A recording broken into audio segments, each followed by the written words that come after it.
Okay, I will admit that I am a little scared to watch this episode.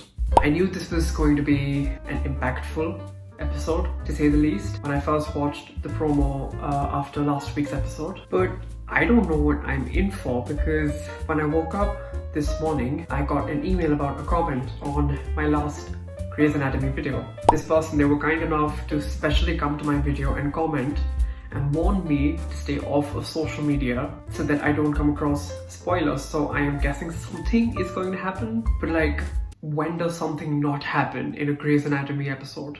Take it! Oh, take it! Take it! Take it!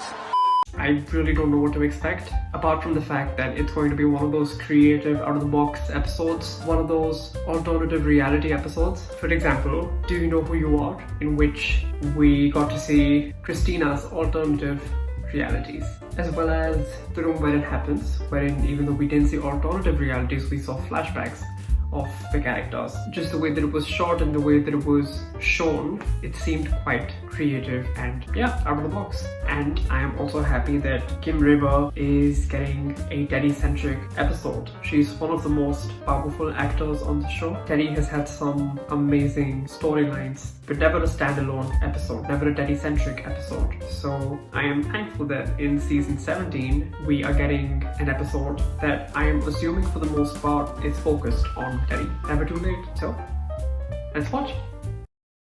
At the Trade Center, we are getting reports that a part of the tower has collapsed. Oh no, we're gonna see that moment in Teddy's life when she found out that Allison died in the second tower. Until it drives you out of your mind.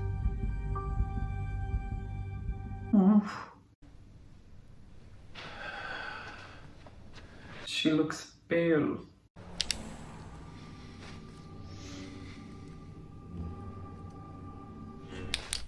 Ooh, I liked that. When you're seeing from Teddy's perspective, you hear this subtle ringing in the background. But when the perspective shifts out of Teddy, you hear nothing. You don't hear that ringing anymore.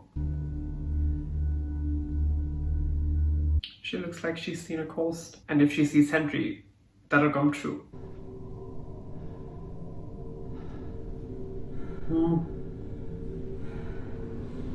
I like the camera movement.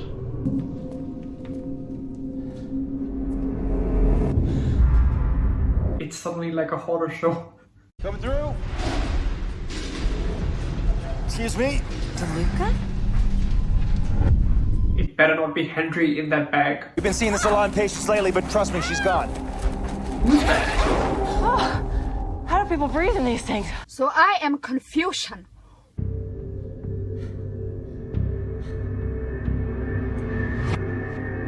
Ooh, that cut was smooth. Ooh, I am such a hoe for these things.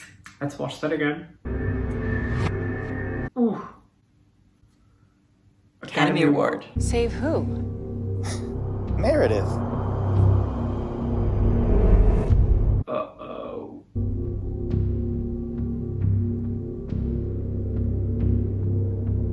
This is low-key scary. Like, when did this turn into a horror show? Oh, no. Nope, nope, nope. Allison? Ooh, that transition was also smooth. You know, in almost every season, there is this one episode that just stands out for me cinematographically. For example, in season 12, it was The Sound of Silence. In season 13, it was The Room Where It Happens. In season 14 or 15, Silent All These Years was, cinematographically speaking, just top tier. So I feel like this is going to be my favorite episode from this season, cinematographically. I'm already calling it. Teddy, Amelia brought fluids. You will feel so much better once you are hydrated. The way that Amelia is looking out for Teddy. I love how, irrespective of history, everybody in this show has each other's back. Owen's not there. You're thinking of running. Amelia did the same thing the night she married Owen. Poor bastard. I mean, Christina didn't work out. They both wanted different things. Amelia ran when she was about to get married to him, and then they got divorced. And then Teddy cheated on him the day that they were supposed to get married. So, I mean, if you think about it, Owen is a poor bastard.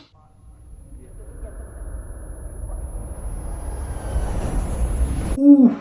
What is with the cuts and transitions in this episode already? And we're not even 10 minutes in. I am already impressed. We have all the time in the world. Just the clock saying. What time is it? I mean, it technically says 9:55, but what they're pointing to is 9:11. And the bomb next to it. Oh. Are we also going to see some of Teddy's army-related trauma?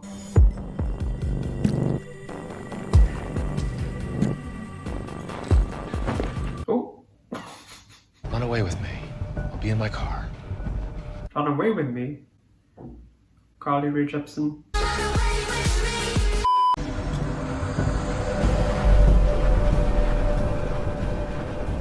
Wait, I didn't mean to. I am shooketh. Season 8. Christina! But if we are rewriting history, maybe you could not kill me this time. That's below the belt, DeLuca. That's hitting below the belt. If I never meet you, I can't hurt you. But you didn't hurt him. Oh, we're sort of like seeing in her mindset what she's thinking about herself, that she considers herself responsible for DeLuca's death, when in reality she was only trying to save him. And she is not the reason why he died. But the repair that she sees in this mindset of hers is that she can't hurt DeLuca if she never meets him. She wasn't just my friend. She was the love of my life. I'm so sorry that you lost her. I see the difference between how he's reacting to her coming out to him in this reality and how he actually reacted when she told her about Allison in real life. Because when she told him, then he accused her of naming their daughter after a lie. But in this alternative reality, he has a better response. Maybe the response that she wanted to see. Do you, Theodora Grace Altman, take Text message, sorry. Theodora? I think that's the first time we're hearing her full name. Beth, happy you're so happy. As in your ex-fiancée, Beth? Are we gonna get a message from Christina? Oh my God, Christina. Christina's bought us tickets to Switzerland as our wedding present.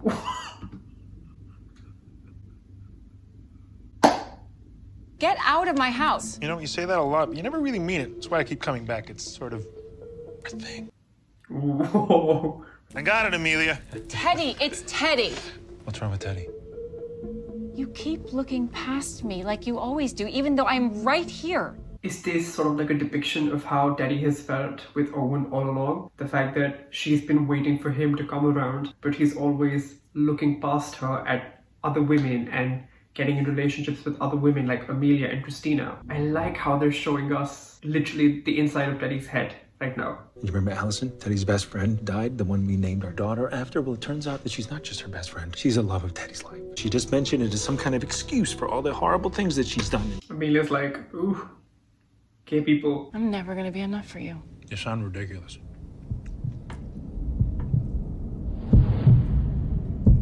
Ooh. You can't pack up her stuff because that would mean she died. And she can't have died because she was too young. And Allison died while she was young too. All this trauma that's stored in Teddy's brain and body. She probably had PTSD from losing the love of her life in a horrific tragedy. You of all people should understand that. Then why didn't she just tell me that? Do you walk around telling everyone about how you strangled Christina? She is spelling it out for him. I mean, I started feeling bad for Owen because he's had a tough time with his love life, but he's just so demanding. I think a lot of his traits and characteristics, if not all of him, are toxic and draining. So I like the fact that Amelia is giving him a reality check because he needs it. When you were hurting, you hurt other people. When I was hurting, I hurt other people. But we both got help. Teddy needs help. I love you, Amelia Shepherd. I'm so thankful that you exist. Your dad? He should have let you have the gerbil. Oh, that's the 9/11 plane. No, you're with me. You're safe. I can't breathe. This is her imagining what happened to Allison when she was inside the building. Time of death, September 11th, 2001, 9:59 a.m. Shit.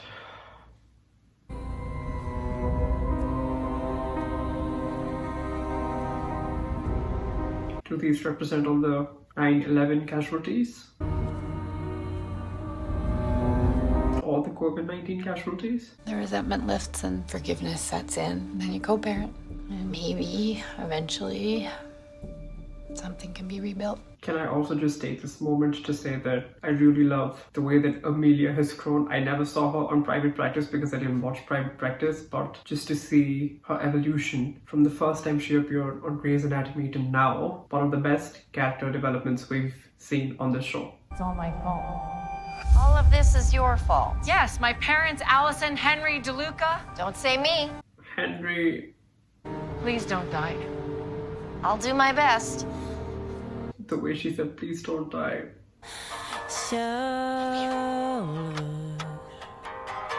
Hope. A masterclass in television, a masterclass in TV making, a masterclass in cinematography. Ooh, what an episode. I'm so happy with the way that this episode turned out. I think this is going to be one of those episodes that I'm going to revisit and watch and study again and again. The cuts were so smooth, the transitions were so smooth, the acting. Kim Raver deserves all the recognition that she gets. Let's watch the promo for next week's episode.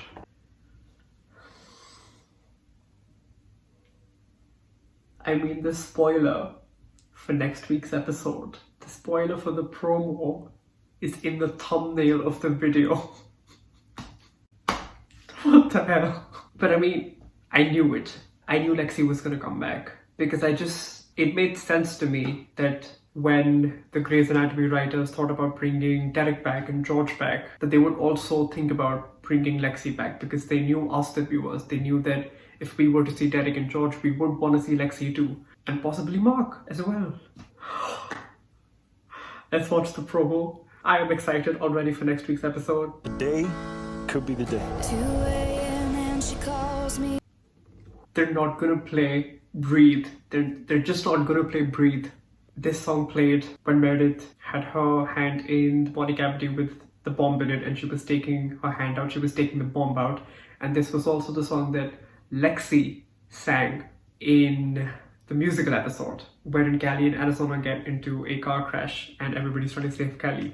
What the hell? So many memories.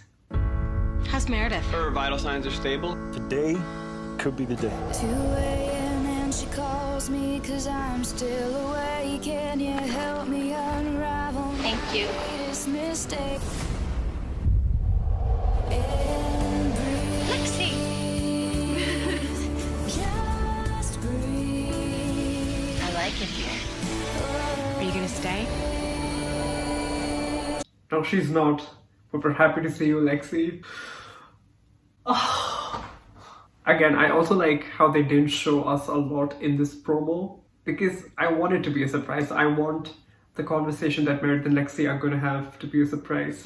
I am just, after that heavy episode, I'm just all smiles with this promo. I'm so glad that we're gonna see Lexi again. And not just in CGI, not just as a visual effect like we did in a past episode. Why do I already feel so happy? Well, as always, thank you for watching, and I'm pretty sure you also cannot wait for next week's episode. So I will see you in the next episode where we're gonna see Lexi again. See you soon. Bye.